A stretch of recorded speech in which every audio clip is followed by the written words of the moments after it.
Hello students, welcome to Vikrant commerce academy. आज का हमारा टॉपिक है बिल्स ऑफ एक्सचेंज। तो चलिए शुरू करते हैं इसकी डेफिनेशन के साथ। अ bill of exchange is an instrument in writing containing an unconditional order signed by the maker directing a certain person to pay certain sum of money only to or to the order of a certain person or to the bearer of the instrument, right? आपको अगर definition समझ में नहीं आया होगा तो भी कोई बात नहीं, हम इस डेफिनेशन को और इस पूरे चैप्टर को प्रैक्टिकली सीखेंगे। तो चलिए शुरू करते हैं। देखिए, मान लीजिए कि हमारा नाम है SRK। आप कोई भी नाम ले सकते हो, कोई प्रॉब्लम नहीं है, मैंने ऐसे नाम ले लिया है। हमारा नाम है SRK, we are in the books of SRK, right. और एक दूसरा एक पार्टी है जिसका नाम है Salman, right. We are in the books of SRK। देखिए, ये जो साइन है ना, ये जो मैंने मार्क किया हुआ है, इसका मतलब होता है कि हम SRK के बुक्स में हैं। SRK के बुक्स में मतलब हमें SRK की तरह सोचना है, हमें SRK के पॉइंट ऑफ व्यू से सारी जर्नल एंट्री हमें पास करनी है, राइट। तो SRK ने क्या किया, सलमान को गुड्स सेल किया, राइट। तो यहां लिखता हूं मैं, sold goods to Salman, right. कितने रुपीस के सेल किए? ₹10,000, ठीक है। हमने सलमान को 10,000 के गुड्स सोल्ड किए और हमने उसको दे दिया क्रेडिट पीरियड। मतलब हमने उसको बोला कि 3 महीने बाद क्या करो, आप पैसे दो, 3 मंथ्स का क्रेडिट पीरियड। और ये सब कुछ ट्रांजैक्शन कब हुआ है? मान लीजिए ये सब कुछ हुआ है 1 जनवरी 2020 को हुआ है, मान लीजिए। तो 1 जनवरी के बाद 3 मंथ्स कितना आता है, बोलिए? फरवरी, मार्च, अप्रैल। तो 1 अप्रैल हो गया और 3 दिन एक्स्ट्रा। 3 दिन एक्स्ट्रा क्यों होते हैं उसको हम बोलते हैं ग्रेस डेज, वो मैं आपको थोड़ी देर बाद बताऊंगा। तो इसका डेट आएगा एक्चुअली 4 अप्रैल, राइट, 2020। तो 4 अप्रैल 2020 को क्या करना है, हमें सलमान पैसे आके देने वाला है, राइट।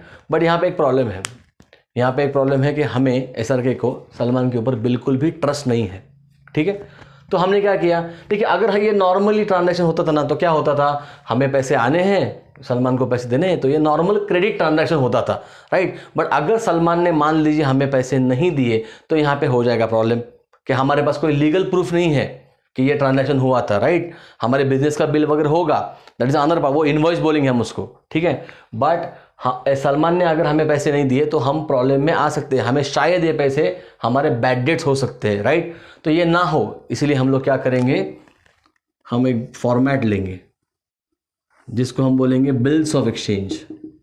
इसका जो फॉर्मेट है, एक्चुअल फॉर्मेट, वो आपके टेक्स्ट बुक में दिया गया है।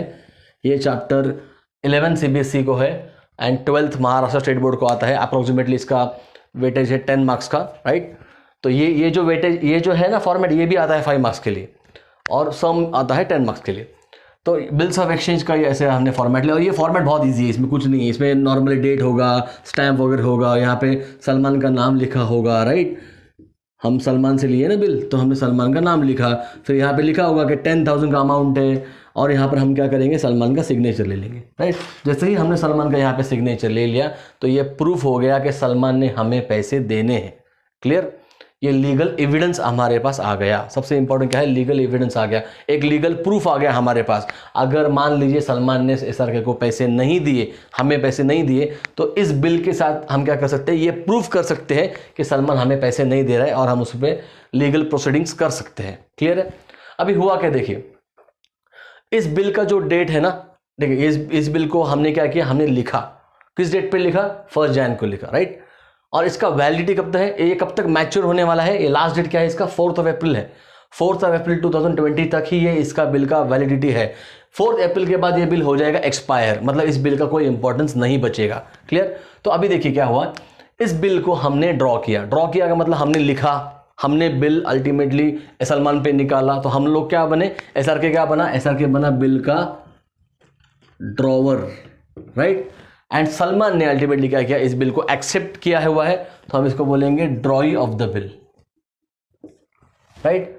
तो 2 कंसेप्ट आपके क्लियर हो गए, एक है ड्रॉवर, एक है ड्रॉई। जो बिल को अल्टीमेटली क्या करेगा, ड्रॉ करेगा, या फिर जिसको पैसे मिलने हैं, सिंपल सेंटेंस में, राइट। या फिर जो बिल, नो नॉट ओनली पैसे, क्योंकि वो पे भी है यहाँ पर, मान लीजिए कि हमने बिल को ड्रॉ किया मतलब कि हमने बिल किसी के ऊपर निकाला, तो वो कौन बंदा बनेगा? ड्रॉवर। और जिसके ऊपर मतलब जिसको अल्टीमेटली पैसे पे करने हैं, राइट, अभी के लिए, वो कौन बनेगा? ड्रॉई बनेगा। और एक टर्म है जिसका नाम है पेई, जिसको भी पैसे मिलते हैं अल्टीमेटली, राइट, अल्टीमेटली जिसको भी पैसे मिलेंगे, जरूरी नहीं है कि ड्रॉवर ही पेई बने। अब ये नॉर्मल क्वेश्चन है, मैं आपको जस्ट एक इंट्रोडक्शन दे रहा हूं, तो इस क्वेश्चन में ड्रॉवर ही क्या बनेगा? पेई बनेगा। पेई के बारे में हम लोग बाद में आगे आने वाली वीडियो में आपको बता दूंगा, तो यहाँ पे पेई फोकस नहीं किया तो भी चलेगा, आपको ड्रॉवर एंड ड्रॉई सिर्फ समझना है और ये ट्रांजैक्शन समझना है, राइट। तो ठीक है, क्या हुआ? ये सब कुछ ट्रांजैक्शन हुआ, गुड्स सेल किया वगैरह, ये बिल आ गया। अब हुआ क्या? देखिए, मान लीजिए अभी 2 केसेस होंगे। पहला केस, 4 अप्रैल को सलमान ने पैसे दिए, राइट, सलमान ने पैसे दे दिए, SRK को पैसे दे दिए, तो हम उसे बोलेंगे बिल हो गया ऑनर्ड, राइट, उसको हमें बोलना होगा बिल ऑनर। और अगर सलमान ने पैसे नहीं दिए तो SRK क्या बोलेगा? बिल हो गया डिसऑनर। डिसऑनर मतलब बाउंस होना, जैसे चेक बाउंस आपने सुना होगा, वैसे चेक डिसऑनर मतलब क्या? पेमेंट नहीं होना, मतलब क्या? डिसऑनर होना, राइट। नाउ मैं आपको बोलता हूँ 4 अप्रैल कहाँ से आ गया। देखिए, उसको हम लोग बोलते हैं बेसिकली ड्यू डेट। आपको समझना है ड्यू डेट क्या है, मैच्योरिटी डेट क्या है। अभी बहुत बार ऐसा होता है कि दोनों भी कंसेप्ट अलग अलग है, ड्यू डेट और मैच्योरिटी डेट, पर हम लोग क्या करेंगे, ये चैप्टर में ज़्यादा कुछ बाकी चीज़ें की ज़रूरत नहीं पड़ती है, तो हम लोग उसको दोनों को भी अगर साथ में बात करेंगे तो भी चलेगा, मतलब due date and maturity date same बोलेंगे तो भी चल जाएगा, कोई प्रॉब्लम नहीं है, पर होता अलग है, राइट। हम देखिए कैसे करेंगे। 1 जनवरी के बाद 3 मंथ्स काउंट कीजिए, फरवरी, मार्च, अप्रैल, तो 1 अप्रैल आपका डेट आता है। तो जो 1 अप्रैल है ना, उसको हम एक्चुअली बोलते हैं ड्यू डेट। 1 अप्रैल 2020 ये जो बना है ये आपका बनेगा due date, right. And maturity date मतलब एक्चुअली जब उसको बिल को पेमेंट करना पड़ेगा वो होगा, इसमें 3 दिन आपको क्या करना पड़ेगा? ऐड करना पड़ेगा। और इस 3 दिन को हम लोग क्या बोलते हैं? Grace days. ग्रेस डेज का मतलब क्या होता है? एक्स्ट्रा दिन हमने उसको दे दिया, क्योंकि वो भी बिजनेसमैन है, पैसे अरेंज करने के लिए हमने उसको एक्स्ट्रा टाइम दे दिया, राइट। तो मैच्योर डेट आपका बनेगा यहां पर 4 अप्रैल 2020।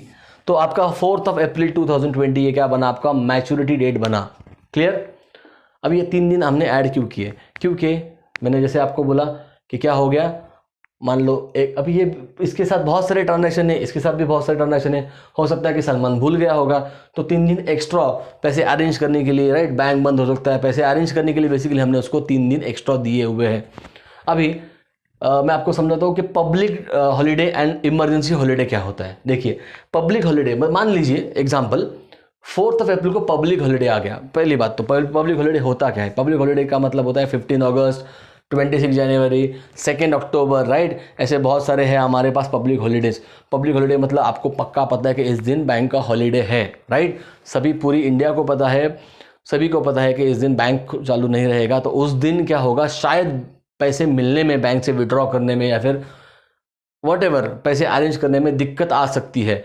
तो हम लोग क्या करेंगे, जब भी अगर मान लीजिए कि आपका ये डेट आ गया 15 अगस्त, ये 4 अप्रैल नहीं, 15 अगस्त है, मान लीजिए 15 अगस्त को छुट्टी है, क्या करेंगे, एक दिन पहले, राइट, तो आपका डेट जो होगा मैच्योर डेट वो चेंज हो जाएगा, वो हो जाएगा आपका 15 अगस्त की जगह पर 14 अगस्त हो जाएगा, राइट। 14 अगस्त को इंडिया में कोई नेशनल हॉलीडे या फिर कोई पब्लिक हॉलीडे नहीं होता है, राइट, तो आपका डेट आ जाएगा 14 अगस्त। एग्री? तो अगर पब्लिक हॉलीडे आया तो एक दिन आपको पहले का पकड़ना है। एग्री? नाउ अभी हम बात करेंगे इमरजेंसी हॉलीडे। इमरजेंसी हॉलीडे का मतलब क्या होता है कि किसी को पता नहीं, लास्ट मोमेंट पे ये हॉलीडे डिक्लेयर कर दिया गया कि अभी छुट्टी रहेगा कंपलसरी, इस दिन पे कंपलसरी सारे वर्किंग बंद रहेंगे, सब कुछ बंद होगा और इमरजेंसी हॉलीडे डिक्लेयर। एग्जांपल, मान लो कुछ पॉलिटिकल लीडर को कुछ हो गया, मान लो सडनली, और हो सकता है कि राइट्स वगैरह हो सकते हैं, कोई इशू क्रिएट हो सकता है, तो गवर्नमेंट क्या करेगा, कंपलसरी हॉलीडे डिक्लेयर कर देगा, राइट।